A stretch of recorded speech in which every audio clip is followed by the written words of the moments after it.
Human trafficking kanina, Naku, yun na. na hindi mo na natin binigyan ng atensyon kanina dahil nakapokus tayo sa maleta. Ang sabi pa nga ho nila ay minsan nagpapakuha ng 5 babae, pagpipilian niya, yung hindi niya nagustuhan, bibigyan niya ng tip, then maiwan yung napili niya. No? Yung siguro kung sino na lang nakakaalam. Kasi sinabi sino lang na sa'yo, lang. mahirap naman yon. Baka Correct, mamaya correct.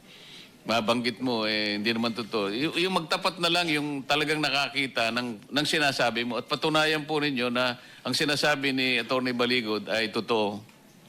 Your Honor, ako po yung naka-experience doon sa Maidas. Pwedeng pakidetalye Sa po ninyo. Maidas. Your Honor, unang dumating po yung VIP. Sino po yung VIP? Naku, yan na. Si Senator Erwin Tulfo. Yung sa akin po, pero maraming beses po yan. Hindi lang po sa Maidas, meron din po sa Shangri-La. Naku po. 5, 3 po ang dinadala. O kulang ang nabalitaan mo. Sabi mo kasi 2 beses lang, Atty. Baligod. Ayon sa kanila, maraming beses. Ika nga nila, ito ho yung aftershock. Kung sa party naman, after party. Kaugnay sa mga nangyari at nabulgar kahapon dyan sa Blue Ribbon Committee. At ang siya ho sa pinakamatinding nabulgar dyan, itong kahiligan nitong si Senator Erwin Tulfo. Walang paano muna natin, pambira o. Sinasabi ko eh. Yan ang sinasabi ko, di ba? Ikaw Sen Erwin Parang ang dating 50 Shades of Grey. Ano yun? Andres Bautista, ganon? Si Boy Latigo? Pamira Ito sa video na to, ano lang naman ho ito, itong mga magigiting nating Marines. Meron hong isiniwalat. Dito kay Senator Erwin Tulfo. Pambihira ka. Ako rin naman, sino ba naman ang hindi mahilig sa maganda? Pero tayong mga, stick to one, saka faithful, hanggang tingin ka lang. Tingnan mo lang, ma-appreciate mo lang yung kagandahan niya. Hanggang doon lang. Hindi na pwede lumampas doon. Kasi pagka lumampas doon, inihatid na sa'yo sa penthouse o presidential room ng isang hotel. Ibang usapan na yon. Halimbawa, 2 yung dinala sa'yo, papipiliin ka kung alin yung maas swak sa panlasa mo doon sa gabi na yun. Ibang usapan na yon. Ibang klase. Matindi ho ito mga kampayan. Isang like at isang subscribe. Masaya na ho tayo dyan sa mga gusto sumali sa ating community. Yung join button, nandyan lang ho sa baba. Bago ho tayo magtungo dyan sa mga revelasyon na yan ng ating mga magigiting na Marines. Kaugnay sa kanilang naging experience nila dito sa Maidas Hotel, dito kay Senator Erwin Tulfo, at kung ano pa yung mga nalalaman nila, unahin na ho muna natin itong si Senator Loren Legarda. Magpapatawid na daw ho sila ng isang senador para matapos na tong kabalbalan na ginawa na to ni Chis Escuderong iyakin. Nagmakaawa daw ho Pambira, nag-iiyak daw ho Takot na takot siyang makulong. Anak ng Petro Garapata. Ito na. Ito si Sen Loren, pagka nakikita ko parang may naaalala akong tita na yung tipong nakakatakot magalit. Ito ganito. Pakinggan nyo ho.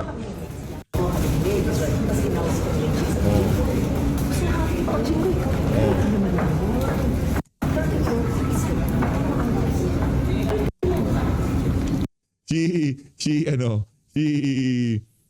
John Vic. Anong ginagawa mo dyan? Ba nakatanga ka dyan? Hindi mo anong gagawa mo dyan, Brad? Anong ginagawa mo dyan? Wala kang bilang dyan. Yung tipong dahil napahiya siya, sa bagay, no? Ano, matigas ba yung... Matigas ba yung muscle na si Senator Robin? Matigas ba? Kita ko yung haplos mo, Brad. Iba John Vic, Alam mo, Oo. In-expect ko yun. Pag-using sila doon lang, Rule 2, Section 2. Rule 2, Section 2. You're a lawyer? Nako, hindi lawyer Sorry. Pero Constitution, Section 16. 13 votes ang kailangan. Okay? Nakalagay sa Constitution sa ating saligang batas. Kaya nga sige. Hindi, papalitan na lang. Ito solusyon sila. Papalitan ko na isa sa kanila para trosa na sila. Okay. Tapos magbabahan. Okay, Okay. Diba, tama? So, sounds better. Para naman meron siyang nagawa dyan. Yan, Vic. Nagmukha kang sintu-sintu dyan. Kung hindi mo alam, pinapaalam ko sa'yo, ha? It sounds better. Tandaan ka niya, are you a lawyer? No, I'm not. Tapos bigla kang papaandaran na, okay. Dahil sinabing patatawirin yung isang senador from majority, from Cayetano Block, papunta dito sa Maletagang, okay. It sounds better. Next time you come to my office. Okay, Janvic. Ayan, okay, John Vic. Bye-bye, John Vic. Uy, ba't kayo nakinig? Sen Lore, siyempre, alam ko naman. Palakpakan natin ang ating Senate President pro tempore. Pero hindi pa rin mapapalitan itong si SP Cayetano bilang Senate President. Ipagpalagay na natin na ay hindi. Pagka may lumipat na isa, Tracy na sila. So, presiding officer talaga si Wing Gatchel yan sa impeachment ni VP Sara. Paano yun? Magmumaan, tatanga dun si Wing. Pambihirang yan. Nalipat ko tayo dito kay Senator Robin Padilla. Ano nga ba nangyaring eksena doon sa pagbalandra ng katawan nitong si John Vic Remulla, doon sa nangyari kahapon dyan sa Senado, no? Doon sa pagdating ng ating mga magigiting naman. Panoorin natin to. Yung hat mo sa politika, wala. Showbiz hat Opo, mo. hinubad muna po natin yan. Iniwan na natin sa Senado. Mas Yan. exciting po ito. Opo, para naman ma-entertain tayo. Yan. May showbiz question kami. Opo. Sino raw bad boy? Minority, majority? Wow! Wow. Okay, ang sagot ko dyan, Kinikilig yung mga reporter. Grabe naman kayo. Ang bihira. Pag nakikita nyo itong si Brother Robin, talagang, di ba? Kaya pati itong si lamang lang husatin ng mga 5 paligo itong si Idol, itong si Brother Robin. Pero kung hindi maliligo na 5 beses siya, malamang sa malamang. Hindi naman ho siya pag-ano, di ba? Kaya, hindi naman ho siya pag-ano. Yung sinasabi nitong si Jan Lapus na walang poging DVS, ba? Sir Robin, baka hindi pa tayo nakadaubang palad ng pare natin na yan, ha? Parang kasama talaga sa showbiz, no? Gusto magpaka-showbiz. democracy. Ito po ay democracy. Oh, Ang yan. Pilipinas ay democracy. Ang bawat tao ay meron siyang opinion. Ano ko lang, survey lang tayo. Tanggalin ko na ba yung blue ribbon dyan sa gilid? Para magandang tingnan, no? Huwag ko nang tanggalin, no? Sa lahat ng video natin, meron na tayong blue ribbon, gano'n? Oh, sige. Meron siyang, lalo na sa politika. Siyempre. Meron kaming kanya-kanyang point of view. Ang importante dito, ang gusto namin, umasenso Pilipinas. Yeah. Sana mawala na yung corruption. Yun lang naman eh. Iisa lang naman ng ating adikain, mithiin, gustong mangyari dito sa bansa na to. Ang tawa, kung pwede lang po magpalit ng server, kung saan laro lang to eh. Kahit magbayad ka na, palit ka lang ng server eh. Kung laro lang, di ba? Oh, nandito ka sa Earth, server Earth, punta ka na sa Mars. Hindi tayo pwede magpalit ng server. Itong server na to, wala nang balikan. Di ba? Sisalti ko yun, ibang server na. Di ba? Yung anak ng mga mayayaman, ano sila, yung mga private server yung mga yan. Kahit isang server, pwede sila magpunta. Tayo, hindi tayo private server. Ano tayo, yung tipong dito lang tayo sa server na to, PH server. Well, speaking ha, PH server ha. Subscribe na ho kayo. Senator, ito na lang din, showbiz question. Paano mo naman madedescribe ang bad boy sa pelikula? Sa politika. Hindi sa pelikula.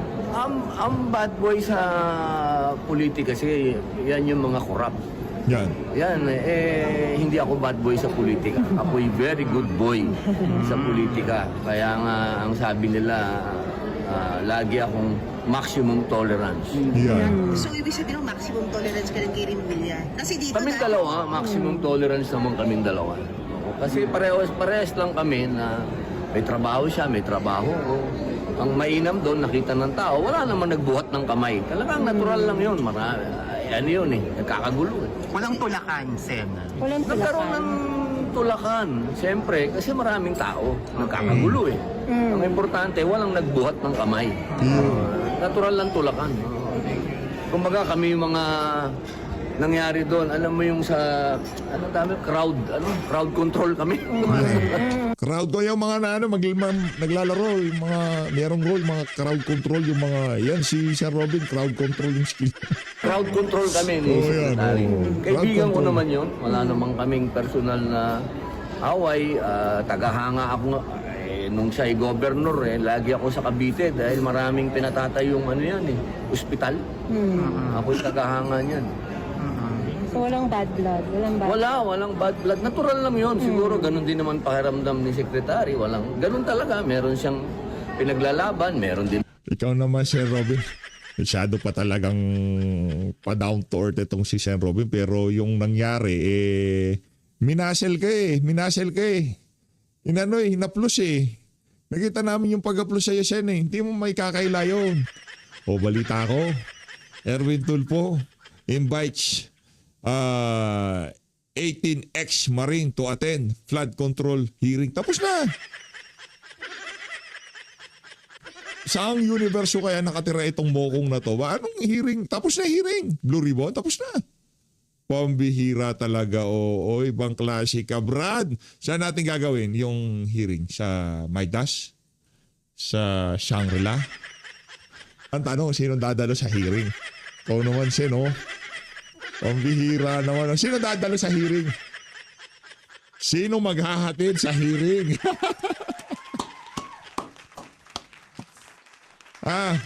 Ken. Anong flavor ng hearing?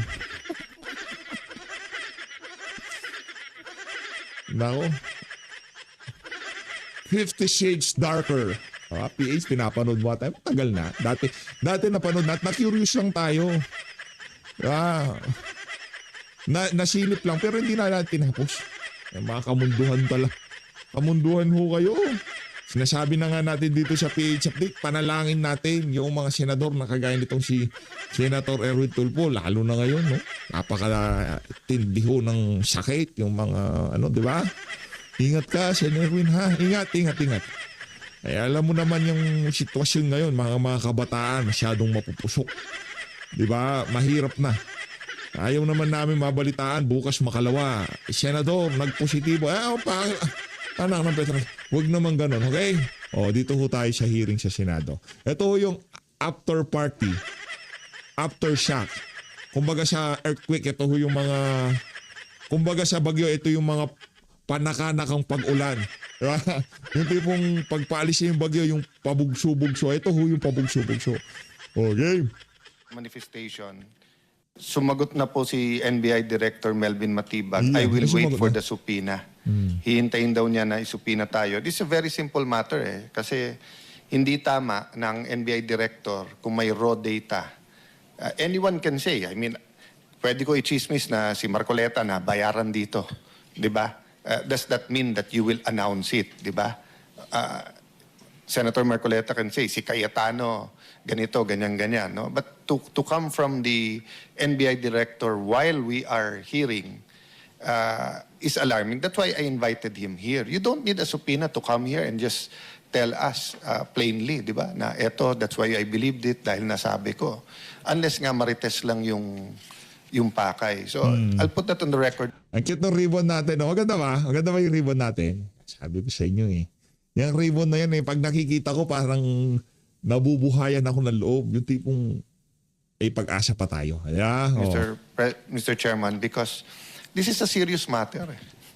I don't know what is more serious than this matter except for the economy during this time. So I hope we'll all take this seriously at hindi mangbaboy yung mga ibang institusyon. Kaya nabababoy din yung kanilang institusyon. Thank you for your time, Mr. Chairman, and thank you for handling this committee. Balikan ko lang itong mga members ng House of Representatives na pinangalanan ninyo sa inyong pinagsamang salaysay. Pwede bang isa o dalawang magsalita sa inyo? Paano nyo natukoy na itong mga taong ito ay nakatanggap ng pera mula sa Unit 8 or Unit 9, Polo Club Townhouse, o kaya naman sa House of Representatives. Iba-ibang lugar ito eh. Banggitin ko uli, Benny Abante, Sia Adyong, Jose Alvarez, Jojo Ang, Julien Baronda, Ace Barbers, Naku, Ching Barbers. Bernos, Arlene Brosas, Franz Castro, Joe Puro tuadcom yan puro tuadcom yan eh. Kaya ba sila pabibo noon? Balchua, Dalipe Manix, at Delima Laila. Hindi pa siya congresswoman noon, kagaya na sinabi nyo, pero nakita nyo sa ibang pagkakataon, Dan Fernandez, Janet Garin, Don Gonzales, J. Kong Hun, Jerbil Luistro, Lang niya talaga tong Don Gonzales na to. Ay, kailan talaga? Lang yung...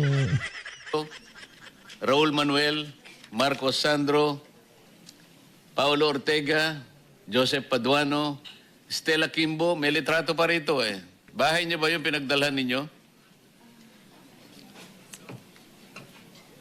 JJ Suarez, Erwin Tulfo. Meron nakalagay rito, pwede bang isalay sa inyo yung konting detalye? Bagamat nagkausap na tayo ngayon, nasabi ninyo ay gagawa kayo ng kaukulang detalye para patibayin lahat ito. Atty. Baligot, sino kayang pwedeng magsalita para lang itong mga binanggit nating paano nyo nakita at anong pagkakataon, maleta ba ang tinanggap, karton, o shopping bag, o expandable envelope na kagaya ng binabanggit nyo sa maraming paragraphs ng inyong pinagsamang salaysay? Your Honor, yung sa HOR po, lagi po kaming nagdadala dyan. Isang van po, bulletproof, na puno po ng, hindi naman po puno. Doon po namin nilalagay yung mga paper bag po. Para kanino? Galing po ito sa Horizon, Your Honor, binababa, kinakarga namin. Then pag yung time na napupunta kami ng Congress po, kasama po yung van na yun. Sa anong pagkakataon na ibibigay yung mga dala-dala ninyong mga naka-paper bag? Yun po. Nagmi-meeting po sila sa opisina po ni Boss Aldi. Then pagkatapos po noon, nakikita na po namin na yung dala po namin mga paper bag galing Horizon po, dala-dala na po nila, bit-bit na po nila. Kung hindi man sila yung EA po nila. Dahil kabisa So, ibig sabihin, alam nila na peral naman ng mga paper bag. So, pagka dinala yung paper bag, automatic na, pera na kagad yun. Oh, ninyo yung mga dala-dala nyong paper bag, pagka nabit-bit nila, alam ninyo Pera na na. yun ang mga dala-dala ninyong paper bag. Yes, Your Honor. Nakikita po namin sa team ni Boss Aldi po. Maliban sa mga members ng Congress na binanggit natin, meron bang mga cabinet secretaries ang nabigyan ninyo ng maleta? Meron po. Yung si dating DBM, Secretary Amina Pangandaman. Bako, Amina. Pumunta po siya sa Amina. BGC po, Horizon Homes. Sino pa? Amina. Sa akin po, yun lang po ang nabigyan. Sa inyong mga ibang kasama, may natatandang ba kayo na secretary ng cabinet na nabigyan ng maleta o anumang kahon o paper bag o envelope o anumang container ng pera? Yes, Your Honor. Ako naman po ang nagpipick up weekly doon sa 20th Banaba sa Forbes Park kay Secretary Francisco Chulaurel Jr.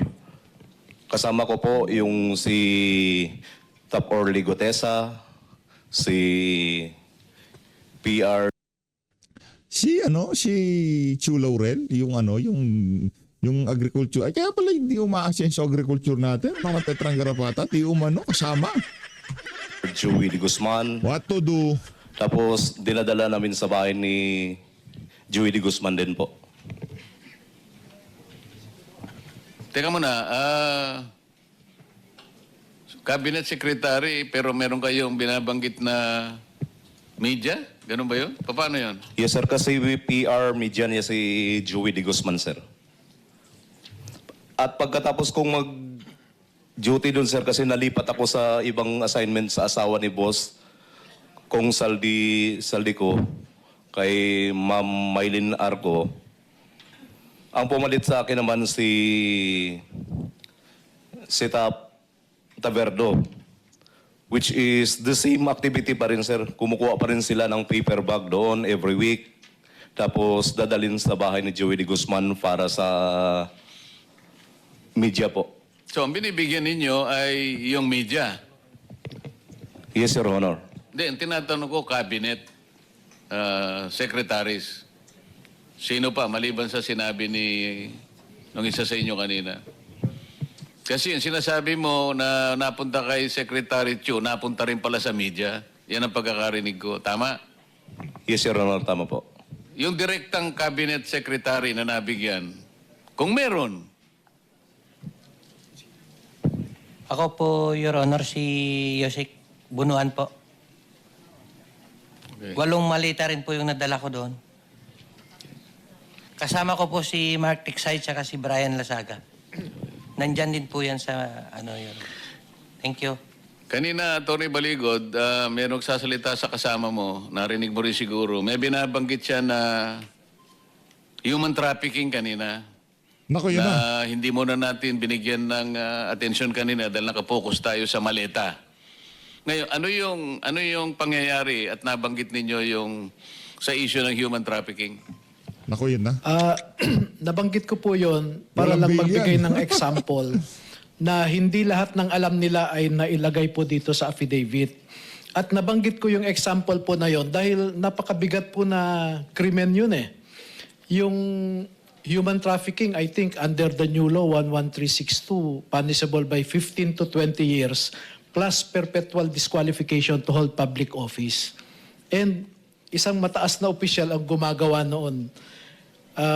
Ang sabi pa nga ho nila ay minsan nagpapakuha ng 5 babae, pagpipilian niya, yung hindi niya nagustuhan, bibigyan niya ng tip, then maiwan yung napili niya. No? Oh, And it did not... matindi to. Palakpakan nun natin. Ewan ko nga si Brad. Malupit ka, Brad. Kung sino man to senador na to, may ibang klase ka, Brad. It happened once. It did not happen twice. Marami po. Sa Maidas, minsan sa Shangri-La. Sinabi lang sa iyo yan. Sinabi rin po pati pangalan, no? Hindi, kinuwento lang sa iyo yan. Opo. Ang ibig ko sabihin, sino makakapagpatunay kung sino yung binabanggit mong opisyal na yan? Nandito po yung dalawa na naka-experience, nakasama ho silang naghatid nung babae. At Teka, ilang pagkakataon? Dalawa? dalawang Pambihira naman. beses oh. po. Na Dalawang beses So, lang. mamimili siya mula sa Pipili? 5, ganon? Aba, matindi to. Matindi ah. minsan 3, minsan 2 ang Minsan 3, minsan 2 ba? Ibang klase nga naman pala itong mama na to. Sino to? dadalhin po. Namimili muna siya. Namimili, and then yung napili niya, may iwan doon. Oh. At alam po nila kung sino yung mambabatas na yon dahil hinahatid po nila sa kwarto yung babae. Nako. Sabihin na nila. Yung siguro kung sino na lang nakakaalam kasi sinabi sino lang na sa iyo, lang. mahirap naman 'yon. Baka Correct, mamaya correct. mabanggit mo hindi naman totoo. Yung magtapat na lang yung talagang nakakita ng sinasabi mo at patunayan po ninyo na ang sinasabi ni Atty. Baligod ay totoo. Your Honor, ako po yung naka-experience doon sa Maidas. Pwedeng paki-detalye Sa po ninyo. Maidas. Your Honor, unang dumating po yung VIP. Sino po yung VIP? Nako, yan na. Si Senator Erwin Tulfo.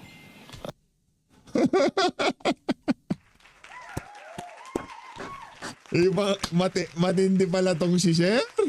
Ibang klase ka pala, Sir. Pambihira ka. Oo, kaya pala nung dating na parang hindi matutuloy ito, yung tipong hindi dumarating, walang quorum, yung tuhod nitong si Erwin Tulfo nangangatog eh. Yung tipong kabadong-kabado siya eh.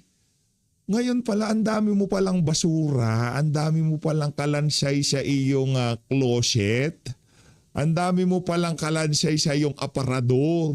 Hindi lang pala maleta, anak ng toka. May pinagpipilian ka pa. Base dito kay Sir, hindi sa akin. Pinapakinggan lang natin kung sakali mang totoo, ha? Your Honor. Tapos po, maya-maya dumating din po yung dalawang babae.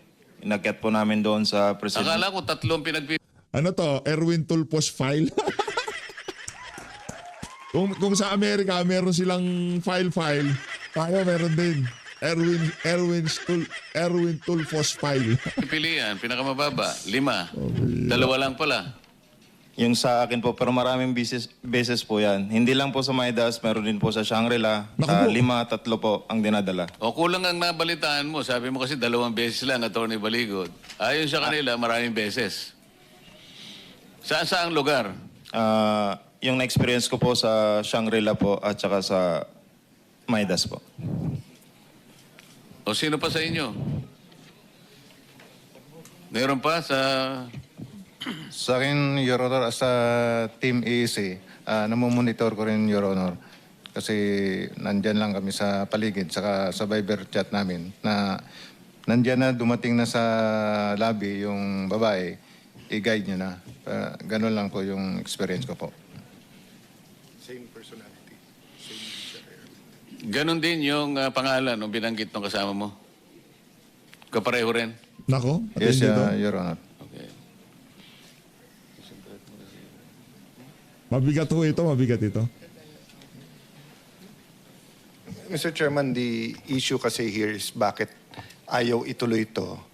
And if ginamit ni Senator Soto at Senator Lacson for false accusation or selective justice, because lumalabas dito magkakampi yung DOJ Ombudsman at witnesses at sila nakakapili kung sino ang state witness at hindi, no? Ang aking balita sa case ni Senator Joel Villanueva, in fact, 4 yung version na lumabas dito, tapos bumaliktad na nga yung 2.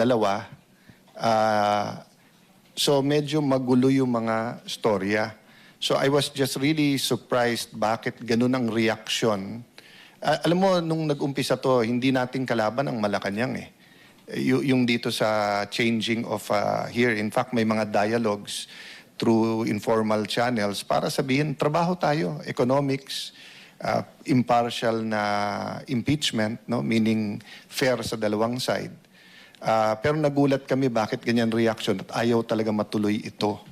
So yung pala, may mga personality na nababanggit from the 11 senators and then yung nabanggit ko kanina na may tinatakot na ilan miyembro na babanggitin o hindi. No? So I really hope that you will have your day in court, so to speak, meaning a real interview by the DOJ, by the Office of the Ombudsman.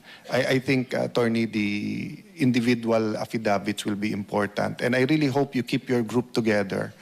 And siguro mananawagan lang ako sa mga kababayan natin kung kayo'y naniniwala sa grupo. Yun nga, they're existing now by ambag-ambag. I don't know how, but siguro through Attorney Baligod. Ayun na nga ho mga kababayan, no? Mag-chat na lang ho kayo kay Atty. Baligod. Mga OFW, naghahanap ho ng paraan para paano matulungan yung mga 18 Marine. Tayo naman ho kasi dito sa PH Update, yung mga datihan na dito, alam ng mga kasama natin na hindi tayo humahawak ng kapirahan. Kung meron man ho silang gustong ipahatid na tulong sa atin, dinidirekta ho natin yan doon sa mga tamang tao. Ibig sabihin si PH Update, hindi tamang tao. Pagdating dyan sa mga ganyang klaseng usapin, ayaw ho natin, ayaw. No. Hindi pa ho tayo na dyan, hindi pa tayo nagpahatid ng pakunti-kunti sa mga pagka meron tayong mga, dito siguro sa mga Marines, magpapahatid tayo ng tulong kahit papaano, no? Kung meron tayong magpapahatid do tayo ng kakarampot na tulong para sa mga Marines kasi talagang kita nyo naman hindi ko sila mukhang meron tagli 5 milyong piso. Bilib ako kay Sen. Erwin. Ibilib ako. Ngayon alam ko na. Good, because their daily lives ng kanilang pamilya continues And we don't know if this scandal will be 1 week, 1 month, 1 year because tip of the... So lumalabas sa inyo, no? 2022 pa lang? When was the first delivery? Sir, paki-mic lang para. September 2022 po. 2022 and they took office June 30. So hindi pa siguro namang ghost project yan so regardless saan galing ang pera, it only took July, August, September.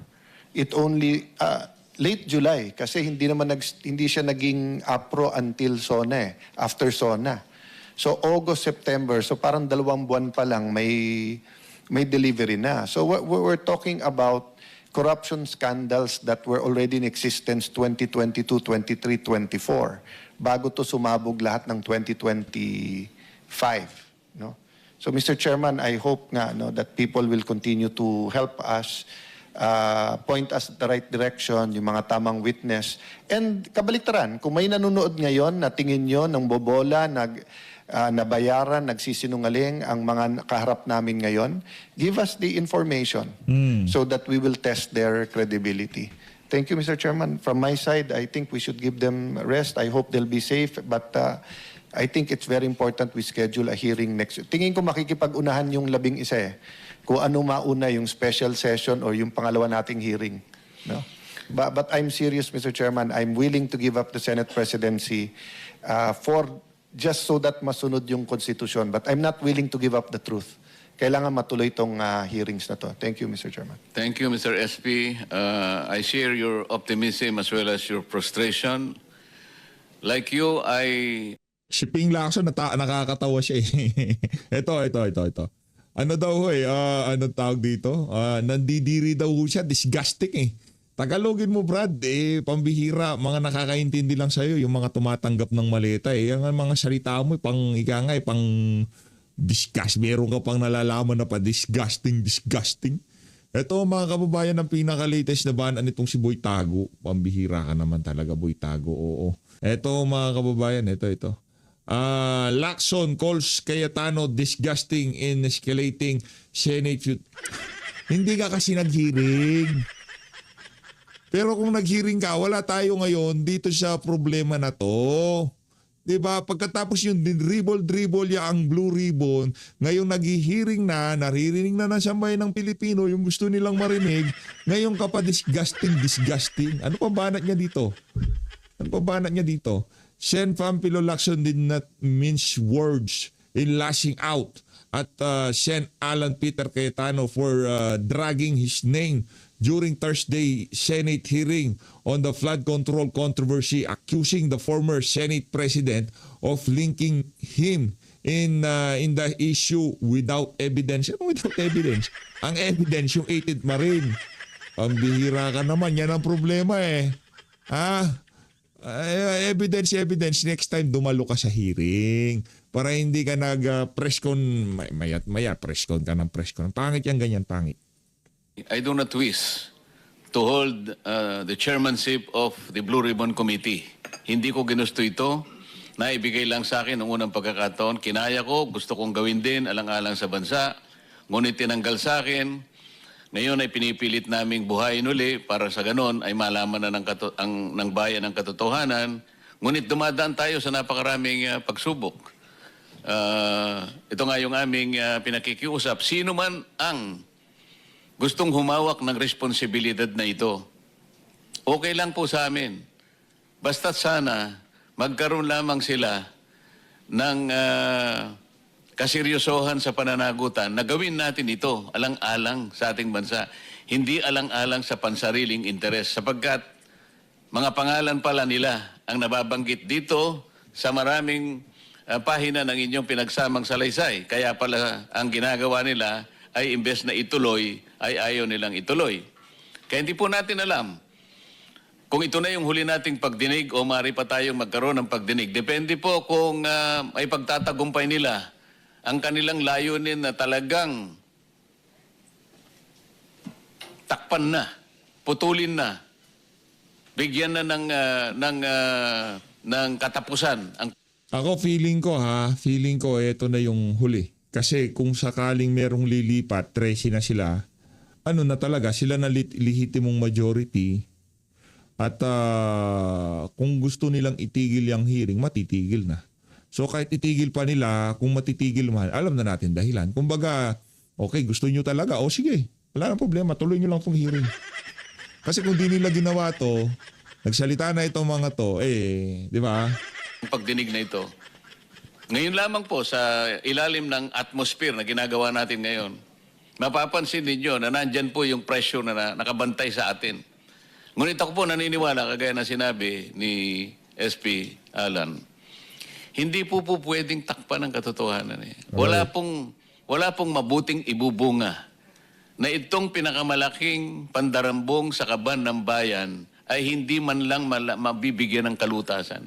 Hindi man lang magkakaroon ng ending para mapanagot natin ang tunay na may kasalanan. Hindi po tayo patatawarin ng taong bayan kapag hindi po ito natuloy. Correct. Ngayon, kung gusto po nilang ituloy ito sa ilalim ng kanilang pamumuno, nasa sa kanila po yun. Pero sasagutin nila sa taong bayan. Ano pong gagawin nila? Itutuloy po ba nila? O gagawin din nila yung nangyari nung sila po ang leadership pa ng Senado? Na sa loob ng 10 buwan, wala man lang isang pagdinig ang ginawa nila. Nagbigay pa sila ng katakot-takot na kondisyon para magpatuloy ang pagdinig na ito. Gumawa sila ng partial report at pinapipirma kami. Kahit sino naman po siguro sa inyo ang bibigyan ng assignment ng inyong mga principal o inyong mga boss na mayroong pinagagawang isang bagay, mag-ulat ka, mag-report ka, ang ibibigay mo sa kanya kalahati lang, hindi tatanggapin ng management o kahit sinong ahensya. Kailangan kasi kompleto bago mo pirmahan. Ang ginagawa nila, pinapipirma sa amin kahit hindi kompleto. Lahat ng kondisyon, kagaya ninyo, ang kondisyon kailangan mapatibayan hanggat hindi niya napapatunayan sa sarili niyang panukat na kayo'y nagsasabi ng totoo, kailanman hindi kayo ipatatawag. Kung hindi pa nagkaroon ng pagkakataong kagaya nito na marinig kayo ng buong sambayanan, hindi sana kayo nagkaroon ng pagkakataon na gano'n.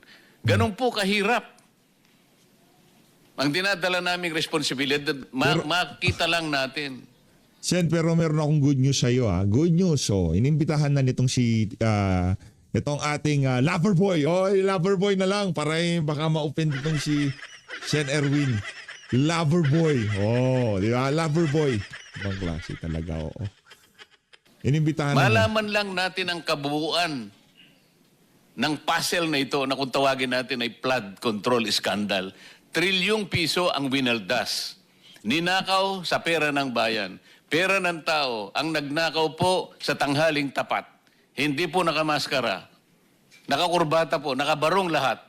Pagkatapos, ayaw nilang ituloy ang pagdinig na ito. Masama po ba na magsama-sama kami? Bakit po sila nagalit sa amin nung sabihin naming ituloy natin ito? Ayaw po ba nilang yung tungkulin na yon ay pagsilbihan nilang taong bayan? Pera po nila ang nawaldas, pera ang nawala. Katungkulan po natin na hanapin yon, alang-alang sa sinumpaan naming tungkulin na ang ating mamamayan ang mauuna sa lahat ng bagay. Hindi kailanman ipagpapauna ang sarili ng interes. Nakita na po natin ngayon, kaya po pala ganun ang kanilang patakaran. Sangkot pala yung marami sa kanila. So kami po ngayon ay magpapasalamat sa inyo. Kung tayo po ipapalarin, magkikita-kitang muli sa susunod na pagdinig. Sana maipagpatuloy natin para mabuksan lahat ang dapat na buksan. Yung inyo pong mga individual affidavits, ipagkaloob po ninyo sa komite, yan po ay magiging parte ng pagdinig sa araw na ito. Sana'y kasihan po tayo ng Panginoon Diyos sapagkat ang ginagawa natin ay para sa bansa. At kami ay naniniwala na ang inyong pagsasakripisyo at pagsasakit ay hindi po mawawala ng katuturan. Meron ka gusto sabihin? Meron ka gusto sabihin? Suspend lang. Mr. Chairman, may I suggest we simply suspend instead of adjourn so that the invitations are still valid live and then also so that if we need to meet sooner, it will be easier to inform everyone. Yun. Ayun na nga mga kababayan, suspended lang ho ang hearing ng legitimate Blue Ribbon Committee. Etong Blue Ribbon na to, hindi ko alam kung saan yung hearing, saan ba gaganapin? Sa Shangri-La, sa Maidas, ilan yung pagpipila, hindi ko alam. Lover boy eh. Maraming salamat po mga kababayan. Mahalin natin yung mga magandang chicks. Ang bira ka. Langya ka, kaya pala takot na takot ka dito sa mga Marines.